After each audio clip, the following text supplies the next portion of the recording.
எல்லாரும் கொரோனா படிச்சுட்டு இருக்கீங்க. இன்னும் ஒரு டீம் உங்களோட வந்து சேர்றாங்க குரான் படிக்கிறதுக்காக. குரான் படிக்கிறதுங்கிறது அதனுடைய நன்மையை பற்றி யாராவது தெரிஞ்சவங்க தான் சொல்லணும். பிள்ளைங்க குரான் ஏன் படிக்கிறோம், படித்தா என்ன, எல்லாருக்கும் இது ஒரு நன்மை இருக்குது அப்படிங்கிற மாதிரி ஏதாவது ஒரு குரானை பற்றி ஒரு செய்தி தெரிஞ்ச ஆள் யாரும் சொல்லலாம். கரெக்டாக சொல்லிட்டேன். குரானில் ஒரு எழுத்தை வாசித்தோம் அப்படின்னா ஒரு எழுத்துக்கு 10 நன்மை. 10 நன்மைன்னா பொதுவாகவே நன்மைன்னு சொன்னால் நமக்கு கரெக்டாக புரியாது. அப்படின்னா என்னங்கிறது ஒரு மூடலாகவே இருக்கும். என்ன நன்மை அப்படின்னு அதை எப்படி பணமாக கன்வெர்ட் பண்ணி பாருங்க. ஒரு 10 ரூபான்னு வச்சுக்கோங்க. ஒரு எழுத்தை ஓதனோம்னா ஒரு எழுத்தை வாசித்தோம்னா 10 ரூபா கிடைக்கும் அப்படின்னா இப்போ கால்குலேட் பண்ணி பாருங்க. அல்ஹம்து அல்ஹம்து அப்படின்னு சொன்னா ஒரு வார்த்தை. அல்ஹம்துல எத்தனை எழுத்து இருக்குது? எத்தனை எழுத்து இருக்கு சொல்லுங்க. நீ தமிழ்லயே கூட சொல்லுங்க, அரபியில தெரியாது. ஆயில் அப்படி சொல்லுங்க. அ இல் ஹ இம் து அலிஃப் லாம் ஹே மீம் தால். அல்ஹம்து 5 எழுத்து இருக்குது. அல்ஹம்துலில்லாஹி ரப்பில் ஆலமீன் சொல்லிட்டா அது எத்தனை எழுத்தா போயிடும்? அல்ஹம்துங்கிற ஒரு வார்த்தையை சொன்னா 5 ஒரு வார்த்தையில் 5 எழுத்து இருக்குது. ஒரு எழுத்துக்கு 10 நன்மை, 5 எழுத்துக்கு 15 50 நன்மை. ஒரு எழுத்துக்கு 10 ரூபா, 15 50 ரூபா. அல்ஹம்து சொன்னா 50 ரூபா. லில்லாஹி லாமு ஹே அது ஒரு 3 எழுத்து, அது ஒரு 30 ரூபா. ரப்பில் ஆலமீன் ரே பே அது ஒரு 2 20 ரூபா. 50 30 80 20 100. ஆலமீன் அலிஃப் லாம் ஐன் லாம் மீம் ஏ நூன் 7 எழுத்து 70 ரூபா. அல்ஹம்துலில்லாஹி ரப்பில் ஆலமீன் சொல்லிட்டா எத்தனை ரூபா? 170 ரூபா. அர் ரஹ்மான் ரஹீம் மாலிகி யௌமிddin இய்யாக நஅபுது வ இய்யாக நஸ்தஈன் எத்தனை ரூபா? இப்போ நீங்க ஒரு தடவை உட்கார்ந்து ஒரு சூரா மனப்பாடம் பண்ற, 10 தடவை ஓதி மனப்பாடம் பண்றேன்னு வச்சுக்கோங்க. இன்னா ஆத்தைனாக கௌசர் ஃபஸல்லி லிரப்பிக வன்ஹர் இன்ன ஷானியக ஹுவல் அப்தர். அது ஒரு 15-20 தடவை சொல்ற அப்படின்னா ஒரு அந்த 3 வசனத்துக்குள்ள எத்தனை எழுத்து இருக்குது? ஒரு எழுத்துக்கு 10 ரூபா அப்படின்னு சொல்லி கணக்கு பண்ணோம்னா 100 500 1000 போட்டு 50 ரூபா கையில கிடைச்சாலே பெரிய விஷயம் நமக்கு. அப்படிதானே? 20 ரூபா ஒரு நாளைக்கு கையில கிடைச்சாலே அதை வச்சு சாக்லேட் வாங்குறோம், அது வாங்குறோம், மில்க் ஷேக் வாங்குறோம், என்னெல்லாம் வாங்குறோம். யார் யார் என்னெல்லாம் வாங்குவீங்க? டெய்ரி மில்க் வாங்குவோம், கேட்ரிஸ் வாங்குவோம், கிட்கேட் வாங்குவோம், பீஸ் வாங்குவோம். வேற என்ன வாங்குவீங்க? கிண்டர் ஜாய் வாங்குவோம், பம்பரம் வாங்குவோம், கோழிக்காய் எல்லாம் வாங்குவோம். ஆமா, இது பார்த்தா கணக்கு இவ்வளோ வாங்கி போய்கிட்டே இருக்குன்னா நிறைய இன்னும் நினைச்சு பார்த்தா அது கணக்கு அளவிடவே முடியாது. நீ ஓத அதெல்லாம் கால்குலேட் பண்ணிக்கிட்டே இருக்க முடியாது. அவ்வளவு வாழும் மதிப்புள்ள விஷயங்கள் அல்லாஹ் நமக்கு தரணும் குர்ஆன் ஓதுறதுனால. அது மட்டும் இல்லை, ஒரு முஸ்லீம் அப்படிங்கிறவன் எப்படி இருக்கணும் அப்படின்னா ரசூலுல்லாஹ் ஒரு உதாரணம் சொன்னாங்க. என்ன உதாரணம் சொன்னாங்கன்னா, வானத்திலிருந்து பூமிக்கு வந்து சேர்ற ஒரு மழையை உதாரணமா சொன்னாங்க. இது நேற்றுக்கு கூட உட்கார்ந்து ஒரு 4 பேருக்கு தெரியும். வானத்திலிருந்து பூமிக்கு வந்து சேர்ற மழையை உதாரணமா சொன்னாங்க. முஸ்லீமுக்கும் முஸ்லீம் அல்லாதவங்களுக்கும், அல்லாஹ்வுடைய மார்க்கத்தை ஏற்றுக்கிட்டவங்களுக்கும் அதை ஏற்றுக்காதவங்களுக்கும் உதாரணம். எப்படி சொல்றாங்க? வானத்திலிருந்து மழை பெய்யுது கீழே, அது ஒவ்வொரு ஏரியாவை போய் விழுது. அந்த ஏரியா அந்த பூமி ஒவ்வொரு மாதிரி இருக்கு. ஒவ்வொரு நிறைய வெரைட்டி இருக்கிற பூமியில ஒவ்வொரு வித்தியாசமான பூமி இருக்குது. சில பூமியில அந்த தண்ணி வந்து விழுந்த உடனே அந்த மடத்தை அந்த பூமி என்ன ஆகுதுன்னு கேட்டா, கட்டாந்தரையா கிடந்தது பச்சை பச்சையேன்னு புல் முளைக்குது, மரம் செடி கொடி எல்லாம் முளைக்குது, வேற என்னெல்லாமோ காய்கறிகள் அதெல்லாம் முளைச்சு வருது. இந்த மாதிரி அந்த மழை தண்ணி வந்து பூமியில விழுந்த உடனே அந்த பூமியில இருந்து நிறைய காய்கறிகள் மக்களுக்கு பயன் தரக்கூடிய பொருட்கள் எல்லாம் உண்டாயிருது. இப்படி ஒரு வகையான மழை பூமி. இன்னொரு இடத்துல அதே மாதிரி மழை பெய்யுது. அந்த இடம் என்ன பண்ணுறதுன்னு கேட்டா, அது இப்ப செடி கொடிகள்லாம் வர்றதில்லை. ஆனா அந்த தண்ணியை பிடிச்சி இழுத்து வச்சுக்குது அந்த பூமி. அந்த தண்ணியை தனக்கு மேலேயோ அல்லது தனக்கு கீழேயோ, பூமி தனக்கு உள்ளேயோ அல்லது தனக்கு வெளியோ ஏதோ ஒரு வகையில அந்த தண்ணி அந்த இடத்துல பிடிச்சி வச்சுக்குது. இப்ப நம்ம போர் போடுறோம், போர் போட்டு தண்ணி எடுத்துடுறோம். மேல இருந்து அந்த தண்ணி கீழே போய் உட்கார்ந்துருக்கு தானே, அந்த மாதிரி தண்ணி எடுத்துக்கிறோம். அல்லது சில இடத்துல என்ன பண்றது, அப்படியே தேங்கி கிடக்குது. குளமா குட்டையா தேங்கி கிடக்குது, அதுல இருந்து தண்ணி எடுத்துக்கிறோம். ஒரு ஏரியாவில் மழை பெய்யுது, அந்த மலையில இருந்து கிடைக்கக்கூடிய ரிசல்ட் என்னன்னு பார்த்தா அது அப்படியே டைரக்டா மக்களுக்கு செடியாக, மரமாக, கனியாக, கத்திரிக்காய், வெண்டைக்காய், புடலைக்காய், ஆப்பிள், ஆரஞ்சு, சாத்துக்குடி என்னெல்லாமோ அப்படி வந்து அதை நம்ம சாப்பிடுறோம். மரங்கள், ஆடு மாடு சாப்பிடுறது, கோழி சாப்பிடுறது, நம்ம சாப்பிடுறோம், எல்லாம் சாப்பிடுறோம். இன்னொரு வகை பூமி டைரக்டா எதையும் தர்றது இல்லை, ஆனா நமக்கு தேவைப்படுற எல்லா காரியத்துக்குமான தண்ணீரை தருது. தண்ணீர் இல்லாம ஒண்ணுமே கிடையாது உலகத்துல. எல்லா இடங்களையும் எழுதி வச்சிருப்பாங்க தெரியுமா, தண்ணீரை பத்தி சொல்லுவாங்க, நிறைய வார்த்தைகள் எழுதி வச்சிருப்பாங்க. ஒரு வார்த்தை சொல்லுவாங்க, நீரின்றி அமையாது உலகு அப்படி நிறைய எழுதி வச்சிருக்காங்கல்ல. கண்டிப்பா நீரின்றி அமையாது உலகு. உலகத்துல தண்ணி இல்லைன்னு சொன்னா ஒரு வேலையும் செய்ய முடியாது, ஒரு ஜீவராசியும் வாழ முடியாது, ஒரு நாள் கூட வாழ முடியாது. எல்லாத்துக்கும் தண்ணி தேவை. தண்ணி இல்லாம எதுவுமே கிடையாது. ஒரு உயிர் ஒன்று உற்பத்தி ஆகுதுன்னா அதுக்கு தண்ணி தேவை. ஒரு பொருள் உற்பத்தி செய்யப்படுதுன்னா தண்ணி தேவை. எந்த பொருள் உற்பத்தி பண்ணாலும் தண்ணி வேணும். நம்ம நினைப்போம் செடி கொடிக்கு தான் தண்ணி தேவை, ஆடு மாடுக்கு தான் தண்ணி தேவைன்னு நம்ம நினைப்போம். அப்படி கிடையாது. உலகத்துல எந்த பொருளை நீ உற்பத்தி செய்ய நினைச்சாலும் அந்த பொருளுக்கு ஒரு தண்ணீர் பயன்பாடு இல்லாமல் பொருளை உற்பத்தி பண்ண முடியாது. இப்ப நான் உட்கார்ந்து சேர், இந்த சேரை உற்பத்தி பண்ணணும்னா சேர் என்ன பிளாஸ்டிக்ல தானே வந்துச்சு, அது பிளாஸ்டிக் தானே தேவைன்னு நினைப்போம். ஆனா இந்த சேரை உற்பத்தி பண்றது பின்னணியில ஒரு 500 லிட்டர் தண்ணீர் உபயோகப்படுத்திருப்பாங்க. அந்த தண்ணீர் இல்லாம சேர் உற்பத்தி ஆகாது. ஒரு செல்போனை யூஸ் பண்றோம், செல்போனை தண்ணியில விழுந்துருச்சுன்னா அவ்வளவுதான். ஐயோ என்னாச்சு தெரியலையே, எழுது கால் பண்ணு, அதை பம்பு வச்சு அடி, தண்ணியை பூரா எடு, சும்மா காய வச்சு அப்படி பண்ணி இப்படி பண்ணி பரவர பரப்போம். செல்போனா ரெடி ஆனதுக்கு பிறகு. ஆனா அது தயாரிக்கிற நேரத்துல இதுக்கும் ஒரு தண்ணி பயன்பாடு உண்டு. அந்த தண்ணி இல்லாம இத்தனை லிட்டர் தண்ணீர் ஒரு செல்போனுக்கு அப்படின்னு உண்டு, கணக்கு பண்ணி வச்சிருப்பாங்க. எல்லா பொருளும் இப்படித்தான்.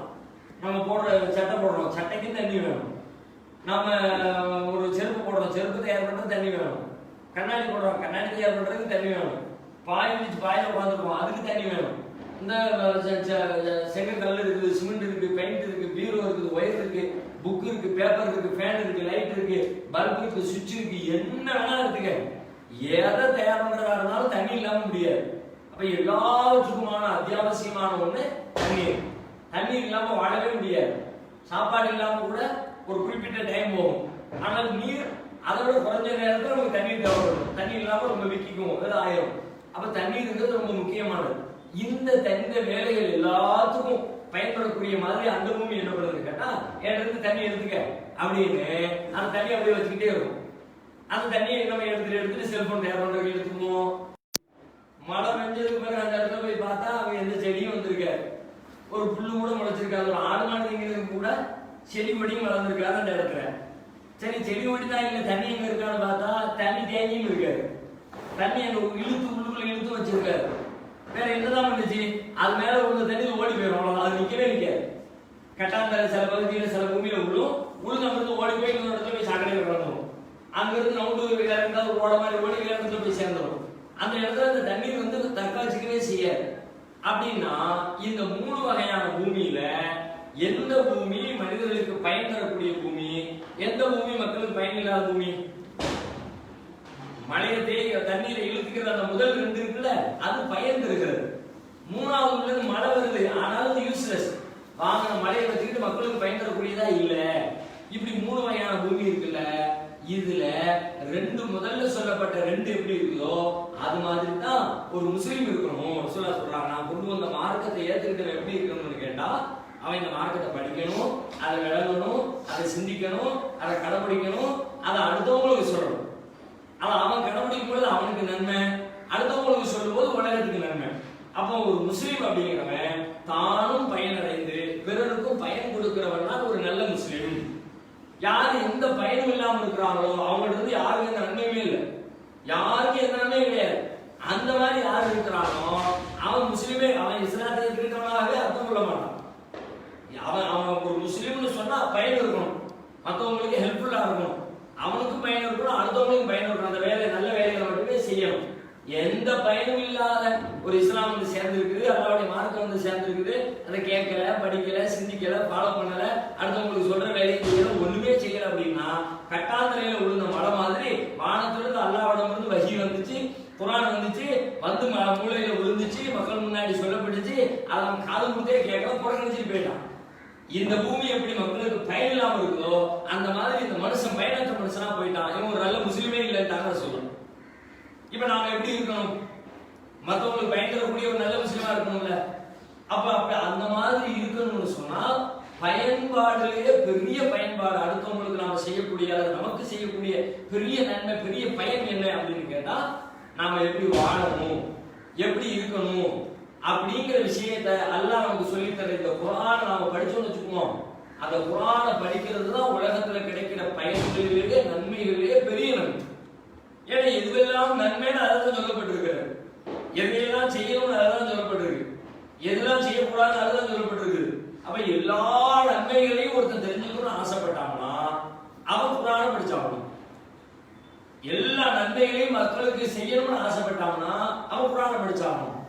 குர்ஆனை ஒருத்தன் படிச்சான், அதை ஃபாலோ பண்ணான், அதை மற்றவங்களுக்கு சொன்னான்னா அவன் ரசூலுல்லாஹ் சொன்ன ஓமைப்படி ஒண்ணு அவன்கிட்ட அந்த மலை விழுந்து புல் பூண்டு முளைச்ச மாதிரி அவன்கிட்ட இருந்து நிறைய மக்கள் பயன்பெறுவாங்க, அல்லது தண்ணீரை தேக்கி வச்சு பயனடைகிற மாதிரி வேற ஏதோ ஒரு வகையில அவன்கிட்ட இருந்து பயனடைவாங்க.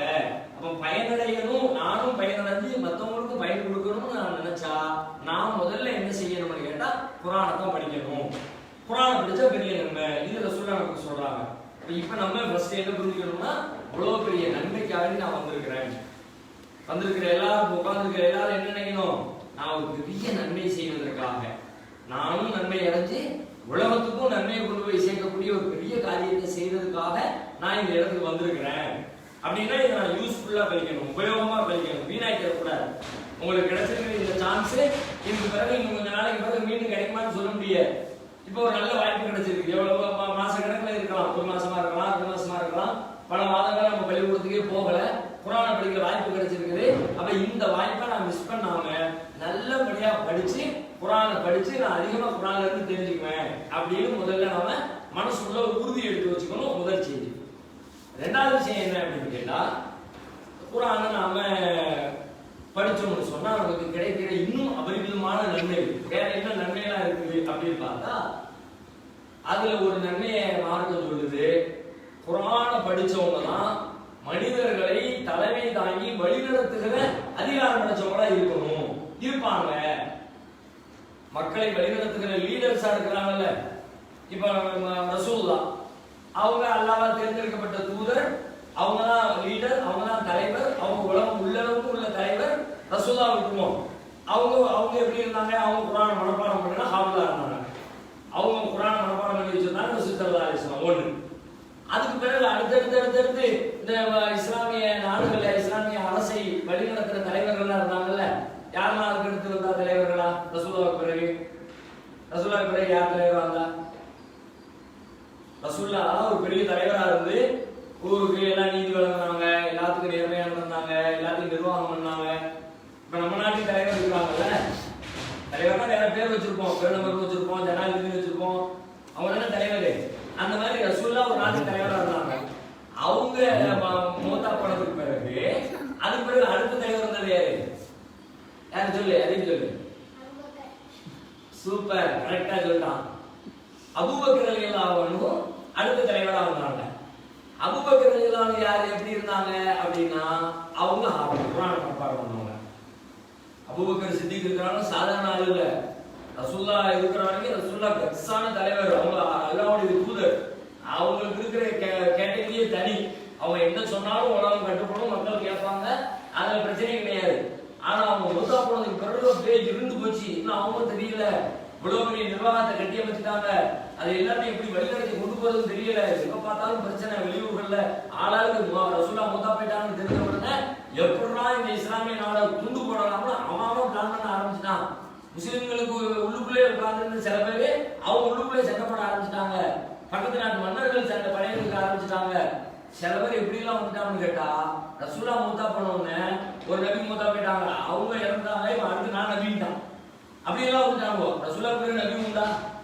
ரசூலுல்லாஹ் கடைசி நபி, அது நபியும் கிடையாதுல. அவங்க மூத்தா போனதுக்கு பிறகு நானும் நபிதான், எல்லாரும் எம்ஏடு நான் சொல்ற மாதிரி கேளுங்க அப்படிலாம் வந்துட்டாங்க. அபூபக்கர் சித்திக் ரலியல்லாஹு அன்ஹு அந்த டயத்துலதான் தலைமை பொறுப்பை எடுக்கிறாங்க. இது எல்லாத்தையும் சரி பண்ணி ஆகணும். அடி 2.5 வருஷம் அப்படியே நெருப்புக்குள்ள கிடந்த மாதிரி நிர்வாகம், எங்க பார்த்தாலும் பிரச்சனை. ஒரு வேலையை நம்ம கையில் எடுத்தோம்னா கொஞ்ச நாள் பிரச்சனையா, ஒரு 2 மாசம் 3 மாசம் பிரச்சனையா இருந்துச்சு, எல்லாத்தையும் சால்வ் பண்ணி போயிடலாம். ஆனா 2.5 வருஷ காலம் அபூபக்கர் சித்திக்குடைய காலத்துல பிரச்சனை அவ்வளவு பிரச்சனை. இந்த பக்கம் பார்த்தா ஒரு சங்காத்துல பிரச்சனை, அந்த பக்கம் பார்த்தா நவீன சொல்லிக்கிட்டு பிரச்சனை, இந்த பக்கம் பார்த்தா பக்கத்து நாட்டு மன்னர்களோட சண்டை, அந்த பிரச்சனை, எக்கச்சக்கமான பிரச்சனை. இங்க ஒரு படம், அங்க ஒரு படம், அங்க ஒரு படம்னு மக்களை ராணுவத்தை மிலிட்டரி ரெடி பண்ணி ஊர்ல இருக்கிற மக்களுக்கு எல்லாம் பயிற்சி கொடுத்து அங்க இருந்து எதிரி வாங்க, அங்க சண்டை போடப்போம், இங்க இருந்து எதிரி வாங்க, நீ இங்க சண்டை போடப்போம், நீ எல்லாமே அங்க தாவா பண்ண போ, நீ அதை பாரு, நீ இதை பாரு அப்படி. இன்னொரு பக்கத்துல குர்ஆன் இப்படி சண்டைக்கு போய்கிட்டே இருக்கிற நேரத்துல பார்த்தா போற இடத்துல நிறைய ஹாஃபிஸ்கள் கொல்லப்படுறாங்க, மூத்தா போறாங்க. ஏன்னா போருக்கு போகும்போது சண்டை நடக்கும், போனாலே சண்டை தானே, சண்டையில சில பேர் மூத்தா போயிடுவாங்க. மூத்தா போறவங்களோட எண்ணிக்கை உமரல் இல்லாம பாக்குறாங்க. ஏப்ப இறந்துட்டே இருக்காங்க, யார் இருக்கிறா? குர்ஆன் மனப்பாடம் பண்ணவங்களா இருந்துகிட்டு, குர்ஆன் மனப்பாடம் பண்ணவங்களா இறந்துட்டாங்கன்னா அப்ப அடுத்து யாருக்கு எப்படி குர்ஆன் தெரியும்? இப்போ இப்படி வச்சுக்கோமே, இப்ப நம்ம தான் ரசூலுல்லாஹ் காலத்துல இருந்தோம், நம்ம தான் குர்ஆன் மனப்பாடம் பண்ணி வச்சிருக்கிறோம், எல்லாருக்கும் குர்ஆன் தெரியும். இப்ப நம்மள ஒரு 3/4 பேர் மூத்தா போயிட்டாங்க அப்படின்னா 2 பேர் 3 பேர் தான் மிச்சம் இருக்காங்கன்னா பயம் வரும்ல. இவ்வளவு குர்ஆன் மனப்பாடம் பண்ணி வச்சிருந்தோம், இப்போ எல்லாருமே மூத்தா போயிட்டாங்களே, 1-2 பேர் தானே இருக்கிறாங்க, எப்படி குர்ஆன் தெரியும்? இன்னைக்கு இருக்கிற மாதிரி பிரிண்ட்லாம் கிடையாது. இன்னைக்கு ஆள் இறந்துட்டாருன்னா புக் இருக்குன்னு நம்ம சொல்லுவோம். அன்னைக்கு எப்படி சொல்ல முடியுமா? புக்லாம் கிடையாது. அப்ப என்ன பண்றது? குர்ஆனை மனப்பாடம் பண்ணி தான் அடுத்த ஆளுங்களுக்கு சொல்லிக் கொடுக்க முடியும். என்னடா இது உமர்ல அபூபக்கர் வந்து சொல்றாங்க, அபூபக்கர் சித்திக் நீங்க வந்து உடனே வந்து குர்ஆனை கூட எழுதுற வேலையை பாருங்க. அபூபக்கர் சித்திக் அவங்களுக்கு ஒரு யோசனை, குர்ஆனை எழுதுறதா? ரசூலுல்லாஹ் அந்த மாதிரி எழுதி பைன் பண்ணிலாம் தரலையே, ரசூலுல்லாஹ் செய்யாத வேலையை நம்ம செய்யலாமா கூடாதான்னு சொல்லிட்டு பெரிய குழப்பத்தில் இருந்தாங்க. இருந்தாலும் தொடர்ந்து மூத்து வந்துகிட்டே இருக்கிறத பார்த்த உடனே வேற வழி இல்லை, இப்பவே நம்ம ரெடி பண்ணி வச்சா தான் சொல்லிவிட்டு ஒரு ஆர்டர் பண்ணி எப்ப நீ இந்த குர்ஆனை பூரா தொகுத்து கொண்டு தர வேலையை நீ பாருன்னு சொல்லிவிட்டு இப்படி ஒரு வேலை. எத்தனை பிரச்சனை பாருங்க, அத்தனை நாடுகளுக்கு சண்டைக்கு ஆர்டர் பண்ண வேண்டியது இருக்கு, உள்நாட்டு பிரச்சனையை சமாளிக்க வேண்டியது இருக்குது. ஏன்னா நான் நபின்னு சொல்லிட்டு வந்திருக்கேன், பஞ்சாயத்து பண்ண வேண்டியது இருக்குது. அதுக்கு இந்த குர்ஆனை செய்ய வேண்டியது இருக்குது, குர்ஆனை வந்து தொகுக்கிற வேலையை பார்க்க வேண்டியது இருக்குது. 1008 பிரச்சனை. ஆனாலும் அதான் பின்னால அபூபக்கர் சித்திக்கு எல்லா பணிகளையும் சாப்பிட்டாங்க, அடி தூள் கிளப்பினாங்க. 2 வருஷம் அப்படி பம்பரமா நின்னாங்க. சமுதாய தலைவராக நின்றுட்டு அடின்னு எங்க போனாலும் வெற்றி வாங்கை சுடிட்டே வந்தாங்க. போ, எதை பத்தி யோசிக்கல, மறுமைதான் இலக்கு. செத்தா என்ன, எப்படினாலும் சாப்பிதான் போறோம், இன்னைக்கு நாளைக்கு சாப்பிதான் போறோம், போய்கிட்டே இரு. அப்படியே நம்ம போர்க்களத்துல போய் கொல்லப்பட்டாலும் அல்லாஹ்வுக்கு நம்ம உயிரோடு இருப்போம், ஷஹீதுங்கிற பெரிய அந்தஸ்து கிடைக்கும் அப்படின்னு எல்லாத்தையும் உத்வேகப்பட்டு அடிச்சு தூள் கிளப்பி 2 வருஷத்துல அப்படி நாட்டை நிப்பாட்டிட்டாங்க. அவ்வளவு பெரிய தலைவரா இருந்தாங்க. அவங்க யாரு அப்படின்னா அவங்களும் குர்ஆன் மனப்பாடம் தான் ஹாஃபிஸ். அதுக்கு அவங்க மூத்தா போனதுக்கு பிறகு அதுக்கப்புறம் அடுத்த லீடர் வரணும், அடுத்த ஆளுநர் வரணும்ல. அவங்க வந்து நாட்டை நிர்வாகம் பண்ணணும். நாட்டுக்கு பெருகிட்டே போகுது, நாட்டுடைய எல்லை பெருகிட்டே போகுது. சின்ன இடமா இருக்கும் போதே நம்ம எல்லாம் நான் தான் தலைவர் சொல்லி இருந்தலாம். அப்படியே ஊர் பெருசா எல்லா ஊரையும் சேர்த்து நிர்வாகம் பண்ணணும்னா எவ்வளவு பெரிய கஷ்டம். உமரலியல்லாஹு அடுத்த தலைவரா வர்றாங்க. அடுத்த தலைவர் அவங்க உட்கார்ந்தா எங்க பார்த்தாலும் நாடு பள்ளி பெருகிட்டே போகுது, இஸ்லாமிய அரசுடைய எண்ணிக்கை பெருகிட்டே போகுது. எல்லா பகுதியிலையும் நிர்வாகம் பண்ணணும், எல்லா பகுதி பிரச்சனையும் இவங்க கவனத்துக்கு வரும். அந்த ஊர்ல அந்த பிரச்சனை, இந்த ஊர்ல இந்த பிரச்சனை, இந்த ஊர்ல இந்த பிரச்சனை அப்படின்னு சொல்லிட்டு எல்லா பிரச்சனைக்கும் தீர்வு சொல்லணும். அந்த மாதிரியான சிக்கல்ல உமரலியல்லாஹு இருக்காங்க. அவங்க கிட்டத்தட்ட 10 வருஷ காலம் உமரலியல்லாஹு அபூபக்கர் சித்திக்கு 2 வருஷத்துல வஃபாத் ஆயிட்டாங்க. உமரலியல்லாஹு 10 வருஷ காலம் நிர்வாகம் பண்ணாங்க. இன்னைக்கும் உலகத்துல உமரலியல்லாஹுடைய ஆட்சியை உலகத்துல வரலாறு படிச்சவங்கலாம் பெருசா பேசும். வரலாறு படிச்ச ஆள்லாமே அப்பா உமருடைய ஆட்சியை அடிச்சுக்கிறதுக்கு வாய்ப்பே இல்லப்பா. எந்த அளவுக்கு கேட்டா ஒரு ஆள் ஒரு புக் ஒன்று எழுதுறாரு, உலகத்துல பெரிய தாக்கங்களை உண்டாக்கிய பெரும் தலைவர்களை பத்தி வரலாறு. அந்த மாதிரி ஒரு புக் ஒன்று எழுதுறாரு, தி 100 அப்படிங்கிற பேர்ல ஒரு புத்தகம் எழுதுறாரு. 100 பேர் வரலாற்றை மாற்றி அமைத்த 100 பேர் அப்படின்னு ஒரு 100 ஆட்கள் முழுக்க வரலாறு படிச்சு அதுல ஒரு 100 பேரை ஃபில்டர் பண்ணி இந்த ஆள் தான் ஃபர்ஸ்ட், இந்த ஆள் தான் செகண்ட், இந்த ஆள் தான் தேர்ட் அப்படின்னு சொல்லிட்டு ஒரு புத்தகம் எழுதுறாரு. அந்த புத்தகத்துல உமரலியல்லாஹுடைய பேரை போட்டிருக்காரு. 52 என்னமோ ஒரு 50வது இடத்துல ஏதோ ஒன்று ஃபர்ஸ்ட் ரசூலுல்லாஹ் வச்சிருப்பாரு. முதல் ஆளை யார் வச்சிருப்பாரு? நபி ஸல்லல்லாஹு அலைஹி வஸல்லம் தான் ஃபர்ஸ்ட். அவர் உலகம் முழுக்க அவர் படிச்சு வரலாறு கரைச்சி குடிச்சதுல முதல் இடத்துல உலகத்துக்கு பெரும் தாக்கத்தை ஏற்படுத்தி உலக மக்களுக்கான வழிகாட்டுதலை கொடுத்து எல்லா பிரச்சனைக்கும் தீர்வு சொல்லி குடும்ப பிரச்சனையை எப்படி சால்வ் பண்ணணும், அரசியல் எப்படி சால்வ் பண்ணணும், பக்கத்து நாட்டுக்கார சண்டைக்கு வந்தா என்ன செய்யணும், மிலிட்டரி என்ன பண்ணணும், வியாபாரத்தை எப்படி பண்ணணும், எல்லாத்துக்கும் தீர்வு சொன்ன ஆள் யாரு அப்படின்னு சொல்லி தேடுறதுல அவருக்கு கிடைச்சது யாருக்கு கேட்டா ரசூலுல்லாஹ். இத்தனைக்கும் அதை எழுதின ஆள் இருக்காருல்ல, அவர் பேர் என்ன தெரியுமா? மைக்கேல் ஹெச் ஹார்ட் அப்படிங்கிற அவர் பேர். மைக்கேல் அவர் யாரு? கிறிஸ்டின். கிறிஸ்டினா இருந்தா அவர் யாரை தேர்ந்தெடுக்கணும்? இயேசுவை சொல்லிக்கணும்ல, இயேசுதான் ஃபர்ஸ்ட் அப்படின்னு சொல்லிக்கணும்ல, அது சொல்லல அவரு. ரசூலுல்லாஹ் ஃபர்ஸ்ட்ன்றாரு. இயேசுவை மூணாவது இடத்துல கொண்டு வச்சிருக்காரு. ரெண்டாவது இடமும் மூணாவது இடத்துல இயேசுவை கொண்டு வச்சிருக்காரு. ஏன்னா அவங்களும் பெரிய தாக்கத்தை உலகத்தை ஏற்படுத்தி இருக்கிறதுனால ரெண்டாவது மூணாவது கொண்டு வச்சிருக்காரு. அப்போ ஒரு கிறிஸ்டின் பார்வையில ரசூலுல்லாஹ் தான் ஃபர்ஸ்ட், யார் பார்வையில பார்த்தாலும் ரசூலுல்லாஹ் தான் ஃபர்ஸ்ட். அந்த புத்தகத்துல உமரலியல்லாஹு பெரிய கொண்டு வர்றாரு. ஏன்னா அவ்வளவு சிறந்த ஆட்சியை கொண்டு வந்து உலகத்துல கொடுத்து பெரிய நிர்வாகத்தை உண்டாக்குனாங்க. அவ்வளவு கெப்பாசிட்டியான ஆள் யாரு அப்படின்னு பார்த்தா அவர்களும் குர்ஆனை மனப்பாடம் செய்த ஒரு ஹாஃபிஸ். அதுக்கப்புறம் அதுக்கடுத்து மூணாவது தலைவர் வர்றாங்க. மூணாவது யாரு?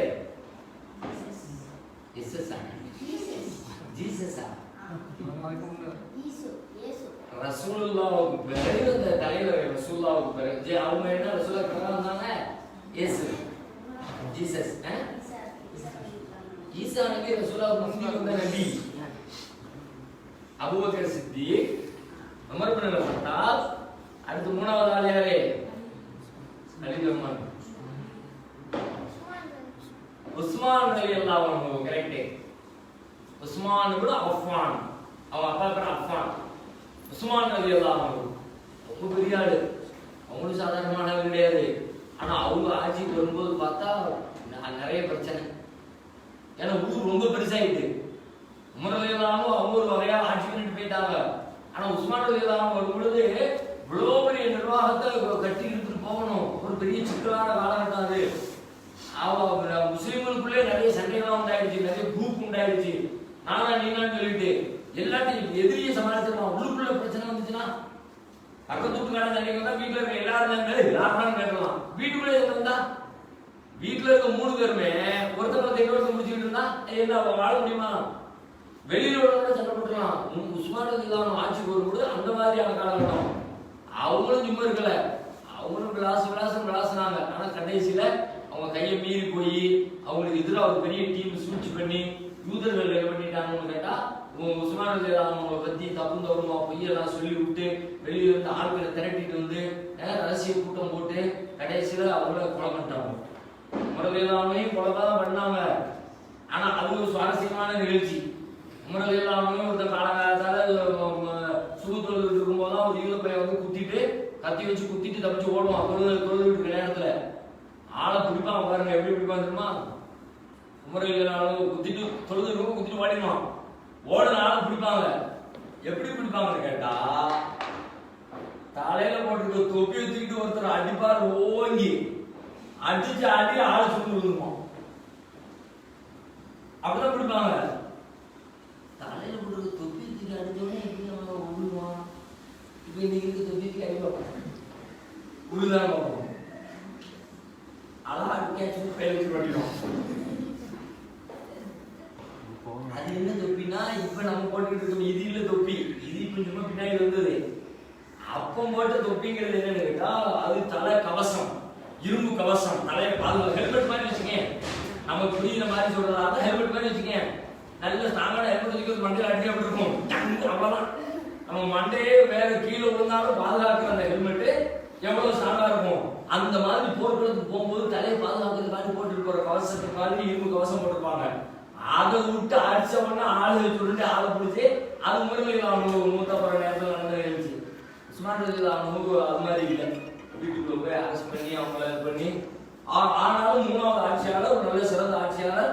அவங்கள பத்தி இந்த சொல்ல நாளை மறுமையில சொர்க்கத்துக்கு தான் போவாங்கன்னு ரசூலுல்லாஹ் சொன்ன ஆட்சியாளர். அவங்க யாருன்னு கேட்டா அவங்களும் குர்ஆனை மனப்பாடம் பண்ண ஒரு ஹாஃபிஸ். அதுக்கு பிறகு 4வது ஆட்சியாளர் இருந்தாங்க. 4வது ஆள் யாரு? 4வது ஆள் யாரு? டக்குன்னு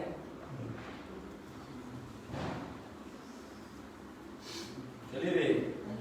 அலி ரலியல்லாஹு அன்ஹு சொல்லிடுறதுதான். சில நேரத்தில் தப்பாவே சொல்லிட்டா கூட சரி பண்ணிக்க வேண்டியதான் பெண்ணா சொன்னா தெரியும். தப்பா இருக்குமா ரைட்டா இருக்குமோ யோசிச்சுக்கிட்டே இருந்தா எப்படி முந்திரணும். முந்தியோர் என்ற அல்லா கேள்வி கேட்டோம் டக்குன்னு பதில் வந்துடும். தப்புன பிறகு சரி சரி அது அப்படின்னு சாபிக்கும் சொல்றோம். முந்தியோரை சரியா. அலிவர்களாம் ஆட்சிக்கு வர்றாங்க. அலிவர்களாம் யாருன்னு கேட்டா ஒரு வயல ரசூல்லாவுக்கு தம்பி. அவங்களுடைய உறவு எப்படின்னு கேட்டா ரசூல்லாவுக்கு நேரடி தம்பி இல்லை, ரசூல்லாவுக்கு ஒண்ணு விட்ட தம்பி. அவங்க அப்பாவும் ரசூல்லா அப்பாவும் என்ன பண்ணுவாங்க, அந்த உறவுல தம்பி. இன்னொரு உறவு உண்டு, என்னன்னு கேட்டா ரசூல்லாவுடைய மகள் கல்யாணம் முடிச்சிருந்தாங்க, மருமகன்ற உறவு உண்டு. அலிவர்களாம் சின்ன பிள்ளையில இருந்தே ரசூல்லா கிட்ட தான் வளர்ந்தாங்க. இந்த அலிவர்களாம் ஆட்சி காலத்திலே பெரிய குழப்பம். உஸ்மான் ரலியல்லாஹு மூத்தா போன நேரத்துல தான் அலிவர்களாம் ஆட்சிக்கு வந்திருந்தாங்க. இப்போ ஊருக்குள்ள உஸ்மான் கொல்லப்பட்டுட்டாங்க, அலி ஆட்சி நடக்கணும்னு சொல்லிட்டு அலிக்கு எதிராக இன்னும் எடுக்க மாட்டேங்கிறாரு, இன்னும் நடவடிக்கை எடுக்க மாட்டேங்கிறாரு அப்படின்னு அலிக்கு எதிராக ஒரு பெரிய பிரச்சனை பண்ணி அவங்க ஊருக்குள்ள இருக்க முடியாத அளவுக்கு பெரிய நெருக்கடி. அவங்க ஊர் எந்த ஊரு? மதீனாவுல உட்கார்ந்து நிர்வாகம் பண்ண முடியல. கேபிட்டல் சிட்டி மதீனா தான். ரசூலுல்லாஹ் காலத்திலேயும் இஸ்லாமிய அரசாங்கத்துடைய capital city Medina. Abu Bakr Siddiq ரலியல்லாஹு காலத்திலே இஸ்லாமிய அரசாங்கத்துடைய கேபிட்டல் மதீனா. அடுத்து உமர் ரலியல்லாஹு ஆட்சி காலத்திலே இஸ்லாமிய அரசாங்கத்துடைய கேபிட்டல் மதீனா. உஸ்மான் ரலியல்லாஹு ஆட்சி காலத்திலே இஸ்லாமிய அரசாங்கத்துடைய கேபிட்டல் மதீனா. அலி ரலியல்லாஹு ஆட்சி காலத்துல மதீனாவுல உட்கார முடியல, குழப்பவாதிகள் நிறைய பெருகிட்டான். அதனால இங்க உட்கார்ந்து நிர்வாகம் பண்ண முடியலன்னு ஊரை காலி பண்ணிட்டு பக்கத்துல இன்னொரு ஊர் கூஃபா அப்படிங்கிற ஒரு ஊர்ல போய் அங்க உட்கார்ந்து நிர்வாகம் பண்ற அளவுக்கு பெரிய நெருக்கடி இருந்துச்சு. அவங்களும் ஆட்சி பண்ணனால சிறந்த ஆட்சி, நல்ல ஆட்சி, சூப்பரான ஒரு ஆட்சியை கொடுத்தாங்க. அவங்களும் ஒரு கட்டத்துல மூத்தா போயிட்டாங்க. அவ்வளவு சிறந்த 4வது ஆட்சியாளர் வந்தாங்க. அவங்களும் யாருன்னு பார்த்தா குர்ஆனை மனப்பாடம் செய்த ஹாஃபிதுன். இஸ்லாமிய வரலாற்றுல அப்படி ஜொலிக்கிற தங்கமா ஜொலிக்கக்கூடிய ஒரு 4 பேர் நீங்க தேர்ந்தெடுத்தீங்கன்னா இந்த 4 பேர். இவங்களை தவிர்த்துட்டு இஸ்லாமிய வரலாறு பேச முடியாது, இஸ்லாமிய வரலாறு எழுத முடியாது. Abu Bakr Siddique, Umar ibn Khattab, Usman இப்னு அஃபான், அலி இப்னு அபி தாலிப். 4 பேர் சொல்லுவாங்க. நான் திரும்ப சொல்றேன். Abu Bakr Siddique, Umar ibn Khattab, Usman இப்னு அஃபான், அலி இப்னு அபி தாலிப். இந்த 4 பேரை தவிர்த்துட்டு இஸ்லாமிய வரலாறு எழுத முடியாது. இந்த 4 பேரும் குர்ஆனை மனப்பாடம் செஞ்சவங்க. அவங்களுக்கு தான் தலைமை தாங்குற, லீட் பண்ற, மக்களை வழிநடத்துகிற பொறுப்பு கொடுக்கப்பட்டுச்சு. சமுதாயமும் அதை தான் கொடுத்துச்சு, அல்லாவும் அதை தான் கொடுக்கும். அல்லாவும் அந்த மாதிரியான ஆட்களை அதைத்தான் முன்னுரிமை கொடுக்கும். அல்லாஹ் நம்மகிட்ட எப்படி துவா செய்ய சொல்றான் தெரியுமா? ரப்பனா ஹப்லனா மின் அஸ்வாஜினா வ ذُرِّيَّاتِنَا قُرَّةَ أَعْيُنٍ وَجَعَلْنَا لِلْمُتَّقِينَ إِمَامًا. இறைவா எங்களை முத்தகீன்களுக்கு இமாமா, இறையச்சமுடையவர்களுக்கு இமாமா ஆக்கு. இமாமா ஆக்குறதுன்னா என்ன? அதுல நிறைய அர்த்தம் இருக்கு. அது ஒரு அர்த்தம் எனக்கு இமாமா ஆக்குறதுன்னா என்ன? அதற்கு வேலைக்கு போறது இல்ல, பள்ளியாச தொழுகை நடத்துறது. இமாமா ஆக்குறதுன்னா அவனே இமாமு, தொழுகை நடத்துறது. தொழுகை நடத்துறது ரொம்ப முக்கியமான விஷயம். இமாமா ஆக்குறதுன்னா ரசூலுல்லாஹ் சொல்றாங்க, யார் இமாமா ஆக்குறது தெரியுமா? நீங்க ஒரு 10 பேர் இருக்கிறீங்க, 10 பேர் இருந்தா 10 பேர்ல இமாமா ஆக்குறது தகுதியான ஆளு சொல்லுங்க பாக்கலாம். முதல் தெரிஞ்ச ஆளு யாரு நிறைய குர்ஆன் படிச்சிருக்காங்களோ அவங்கள தான் இமாமா ஆக்குறாங்க. அக்ஸருக்கும் குர்ஆனன், உங்களை யார் அதிகமா குர்ஆனை படிச்சிருக்காங்களோ, மனப்பாடம் பண்ணியிருக்காங்களோ, தெரிஞ்சிருக்காங்களோ அவங்கள தான் நீங்க இமாமா ஆக்கணும். இமாமா இருக்கிறது வழிநடத்துறது, தலைவர், அது வழிநடத்துறது தானே. அப்ப அவ்வளவு பெரிய பொறுப்பை யாருக்கு கொடுக்குறாங்கன்னா குர்ஆனை படிச்சிருக்கிறது. ஏன் இப்படி எங்க பார்த்தாலும் குர்ஆனை படிச்சவருக்கு இவ்வளவு சிறப்பு? குர்ஆனை படிச்சா சிறப்பு தான், குர்ஆனை படிச்சா சிறப்பு தான். அதுக்கு நிகரான சிறப்பு எதுவும் கிடையாது. வேற எதை படிச்சாலும் அதுக்கு ஈக்குவல் ஆகவே ஆகலாம். வேற எந்த புத்தகத்தையும் அதுக்கு ஈக்குவலா கொண்டு வந்து நீ காட்டவே முடியாது. உலகத்து புத்தகத்தை பூரா நீ படி, அதுல கிடைக்கிற ஞானமும் திருமறை குர்ஆனை படிச்சு நீ பெற்றுக்கொள்ளக்கூடிய ஞானமும் ஒண்ணு கிடையாது. 1000 புத்தகங்களை படிச்சாலும் அதை விட அதிகமான ஞானம் குர்ஆன்ல கிடைக்கும். அதிகமான அறிவு, அதிகமான வழிகாட்டு, பிரச்சனைக்கெல்லாம் தீர்வு சொல்லும். அவ்வளவு பெரிய அற்புதமான ஒரு வேதம்.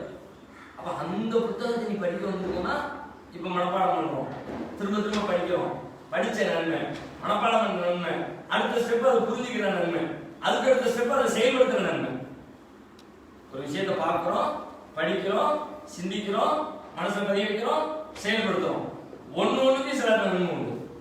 ஒரு பெரிய நன்மையான காரியத்தை செய்யறதுக்கு நம்ம எல்லாரும் வந்திருக்கிறோம்.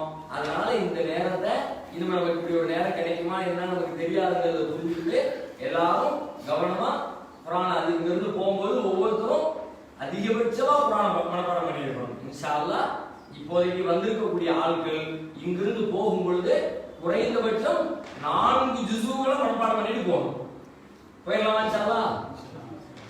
போலாமா தம்பி? எத்தனை ஜுஸு முடிக்கணும் இங்கிருந்து போகும்போது? 4 ஜுஸுவை முடிச்சுட்டு இங்கிருந்து போகணும். எவ்வளவு நாள் ஆனாலும் சரி நான் முடிச்சிருவேன். கொஞ்சம் காலம் தான் திரும்ப திரும்ப படிப்பேன். இல்ல இன்னும் 10 நாள் தான் இருக்குது, அதுக்குள்ள எப்படி முடிக்க முடியும்? முடிச்சிருவேன்.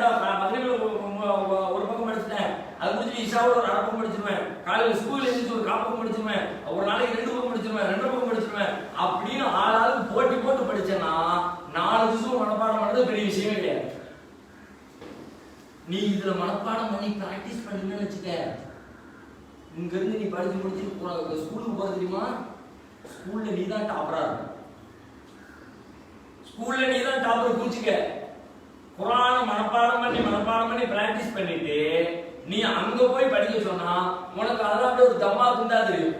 ஏதா இது ஜிஜிபி ஒரு பேராகிராஃப் தானா, ஒரே ஒரு பேஜ் தானா? நாங்க எத்தனை பேஜ் படிப்போம்? ஒரு நாளைக்கு 4 பேஜ் படிப்போம், 3 பேஜ் படிப்போம், 5 பேஜ் படிப்போம். நீங்க எங்களுக்கு கொண்டு வந்து கொடுத்து இத்தனை வாட்டி ஒரு 8 வரியை படி, 4 வரியை படி, மலம் படிப்ப சொல்லிக்கிட்டே இருப்பேன், போய்கிட்டே இருக்கும் வண்டி. அங்க மனப்பாடம் எழுதணும், ஸ்கூலுக்கு போனா அதை செய்ய போறோம், அதை படி இதை படி சொல்ல போறாங்க. அதுல நீ அவ்வளவுதான் 10 நிமிஷம் தான் வேலை உனக்கு. அங்க போனதுக்கு பிறகு அவ்வளவுதான், சரி 2 தடவை சொல்லி போக வேண்டியது, புத்தகத்தை முடி வச்சு போயிடணும். எல்லாரும் டீச்சரும் ஆச்சரியப்படுவாங்க, இது என்ன பாடத்தை கவனிக்கானா இல்லையா, என்ன கேள்வி கேட்டு சொல்லி போடுறோம், படிச்சா டக்குன்னு பதில் சொல்லிடுவான். அவங்களுக்கு ஆச்சரியமா இருக்கும். ஏன் உனக்கு பிராக்டிஸ்க்கு கிடைச்சிருக்கே, 2 மாசமா உட்கார்ந்து மனப்பாடம் பண்ற கலையை நீ கத்துக்கிட்ட. எப்படி மனப்பாடம் திரும்ப திரும்ப திரும்ப, அது மட்டும்தான் உனக்கு இப்ப வேலை. மனப்பாடம் பண்றது எப்படிங்கிறது மட்டும்தான் இப்ப கத்துக்க போற. அதை கத்துக்கிட்டு அங்க போனது வச்சுக்க, ரொம்ப சிம்பிளா மனப்பாடம் பண்ணிடுவோம், ரொம்ப ஈஸியா மனப்பாடம் பண்ணும். நானும் குர்ஆன் மனப்பாடம் பண்ணேன், குர்ஆன் மனப்பாடம் பண்ணியாச்சு. அதுக்கு பிறகு எப்ப மனப்பாடம் போனேன் அப்படின்னா 5ஆம் கிளாஸ் படிச்ச உடனே என்னை அனுப்பி விட்டாங்க. 5ஆம் கிளாஸ் எங்க ஊர்ல ஒரு 2 பேரு குர்ஆன் படிக்கிறதுன்னு சொல்லிட்டு பள்ளியாசல சொல்லி மரியாதைலாம் போட்டு அவங்க ஊர்ல இருந்து ஓத போன பிள்ளைங்கன்னு அனுப்பி விட்டாங்க. ஜும்மால எல்லாம் சொல்லிட்டாங்க. எனக்கு பார்க்கணும் ஏற்பாடு, அவங்க கூட படிச்சவங்க அவங்க எல்லாத்தையும் சொல்லி எல்லாம் கொடுக்குறாங்க நம்மளும் அப்படின்ட்டு நானும் போய் இணையும் அப்படின்னு சரி போயிட்டு வரத்தான்னு சொல்லி என்னை அனுப்பி விட்டாங்க. அதுக்கு பிறகு போனா போய் 5ஆம் கிளாஸ் சொல்லி ஒரு 8ஆம் கிளாஸ் படிச்சுட்டு போயிட்டா, ஒரு 10ஆம் கிளாஸ் படிச்சுட்டு போலாம்ப்பா அப்படின்னா அதெல்லாம் முடியாது, போகணும்னு போயாச்சு. மனப்பாடம் பண்ணியாச்சு. அதுக்கிடையே நிறைய வரலாறு இருக்கு, அந்த வரலாறு விட்டுருவோம். 5ஆம் கிளாஸ் படிச்சு முடிச்சதுக்கு பிறகு அங்க போயாச்சு, குர்ஆன்லாம் மனப்பாடம் பண்ணியாச்சு. ரொம்ப வருஷம் ஓடிடுச்சு. அதுக்கு பிறகு வேற ஒரு தேவைக்காக வேண்டி நம்ம 10th சர்டிபிகேட், 8ஆம் கிளாஸ் சர்டிபிகேட் வேணும், 10ஆம் கிளாஸ் சர்டிபிகேட் வேணும்ட்டாங்க. அப்ப என்ன பண்றது? படிச்சு பல வருஷம் ஆயிடுச்சு, 10 வருஷம் கேப் ஆயிடுச்சு. 5ஆம் கிளாஸ் படிச்சுட்டு போனது, அதுக்கப்புறம் எல்லாம் இது முடிச்சு குர்ஆன் மனப்பாடம் பண்ணிட்டு ஆலிம் முடிச்சு எல்லாத்தையும் முடிச்சு வர்றதுக்கு வருஷம் எத்தனை வருஷம் ஆச்சு? 10 வருஷம் ஆயிடுச்சு.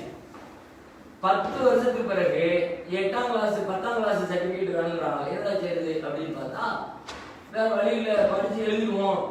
கணக்கு கூட்டல் கணக்கு தெரியும், அதான் வேற ஒன்றும் தெரியாது.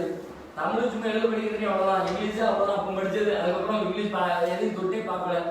சரி படிப்போமே அப்படின்னு எடுத்து பார்த்தா என்ன 10ஆம் கிளாஸுக்கு படிச்சு அதுக்கு 8ஆம் கிளாஸ் எழுதி 10ஆம் கிளாஸ் எழுதியாச்சு. இந்த ரெண்டும் 10ஆம் கிளாஸுக்கு மொத்தமே எவ்வளவு நாள் படிப்பாங்க ஸ்கூல்ல? 10ஆம் கிளாஸ் 10th எக்ஸாம் எழுதுறாங்கல்ல, எவ்வளவு நாள் படிப்பாங்க? ஒரு வருஷம் அபிஷியலா படிப்பாங்க, அன்அபிஷியலா 2 வருஷம் படிப்பாங்க. அப்படின்னா என்னன்னு கேட்டா 9ஆம் கிளாஸ் படிக்கும் போதே 10ஆம் கிளாஸ் படித்த பல ஊர்கள் எடுத்துருவாங்க. 10th பாஸ் பண்ணணும், 10th மார்க் வாங்கணுன்றதுக்காக 2 வருஷ காலம் உட்கார்ந்து படின்னு படிக்க வச்சு அதில் பாதிக்க கொடுக்குறான். அதையும் ஃபெயிலா போது அப்படிலாம் பார்க்கணும்ல. இப்போ நான் 10th படிச்சு நானும் பாஸ் பண்ணிட்டேன், ஒரே இதுல பாஸ் பண்ணிட்டேன். மார்க் கொஞ்சம் கம்மி தான், ஆனாலும் எல்லாத்தையும் பாஸ் பண்ணிட்டேன். மொத்தம் எத்தனை நாள் படிச்சேன்னு நீ எத்தனை நாள் படிச்சிருப்பேன்? 15 இருந்து 20 நாள். மொத்தத்துல அவ்வளவுதான். வருஷம் எத்தனை வருஷம் கேப்? இத்தனை வருஷம் கேப் கூட படிக்க யாருக்கு வார்த்தையை திரும்ப வார்த்தையில உங்களுக்காரர் தான். ராஜாபாய் பட்டல அவர்கிட்ட வாத்தியே அவங்க ரூம்ல அங்க திருச்சியில ஒரு ரூம்ல இருந்தா வந்து எனக்கு வந்து அந்த ரூம்ல வந்து எனக்கு தெரியாத லாங்குவேஜ் அரபி, அதையே உட்கார்ந்து படிச்சு பக்கம் இவ்வளோ தண்டி புத்தகம், எத்தனை பேப்பர் இருக்குல்ல, கிட்டத்தட்ட ஒரு 780 பக்கம் இருக்குல்ல, 600 பேஜ் இருக்கா, அவ்வளவு ஆள் இருக்கு. அவ்வளவு ஆள் இருக்கிறதே படம் போட்டு வார்த்தை மிஸ் பண்ணாம மனப்பாடம் பண்ணி வச்சிருக்கோம். நீங்க இத்தனோடி 80 பக்கம் 75 பக்கம் 65 பக்கம் முழுசா கூட எல்லாத்தையும் படிச்சு அர்த்தம் தான் கேட்டுறாங்க. இங்கிலீஷ்ல இந்த கேள்வி கேட்டா இந்த பதில், இந்த கேள்வி மண்டையில ஏற்க பதில் கேட்டு அப்புறம் அது சரியா தப்பா கேள்வி பதில் அதெல்லாம் தெரியாது, இப்படி படிச்சு எழுதியாச்சு. அப்போ உனக்கு கிடைக்கிற இன்னொரு பெரிய பிளஸ் என்னன்னா, புராணம் மனப்பாடம் பண்ணி ட்ரெயின் பண்ணிட்டேன்னா அதை தாண்டி உனக்கு எதை கொடுத்தாலும் மனப்பாடம் பண்ணி ரொம்ப ஈஸியா நீ ரேங்க் எடுத்துக்கிட்டே மதிப்பெண் எடுத்துக்கிட்டே போய்கிட்டே இருக்கலாம். அந்த நன்மை உனக்கு முடிச்சு போனதுக்கு கூட உனக்கு கிடைக்கும். அதனால இன்ஷா அல்லாஹ் வரக்கூடிய நாட்கள்ல கவனமா இருந்து ரொம்ப சிரத்தையோட இந்த விஷயத்தை நீங்க கத்துக்கணும். அதுல நிறைய நன்மையும் இருக்கு. இந்த நன்மைக்காக வேண்டி நீங்க கத்துக்கணும். இன்ஷா அல்லாஹ் அல்லாஹ் ரப்பல் ஆலமீன் நம்ம எல்லாத்தையும் குர்ஆனை அதிகமா மனப்பாடம் பண்ண வச்சு, குர்ஆனை விளங்க வச்சு, குர்ஆனை வாழ்க்கையில வாழ வச்சு, அந்த குர்ஆனை உலகத்துக்கெல்லாம் எடுத்து சொல்லக்கூடிய ஆட்களாக நம்ம எல்லாத்தையும் அல்லாஹ் ஆக்கணும் அப்படின்னு துஆ செய்து நம்முடைய குர்ஆனை மனனம் செய்யக்கூடிய வேலைகளை நம்ம துவங்குவோம் இன்ஷா அல்லாஹ். சரியா? வேற சந்தேகம் இருக்காதுல்ல? படிக்கிறது எப்படி, உங்களுக்கு டைம் டேபிள் எப்படி அப்படிங்கிற விஷயம்லாம் கொஞ்சம் நேரத்தில் உங்களுக்கு அஜித் உங்களுக்கு எக்ஸ்பிளைன் பண்ணுவாங்க. அது மாதிரி நீங்க நடந்துக்கணும். ஓகேவா? முடியுமா?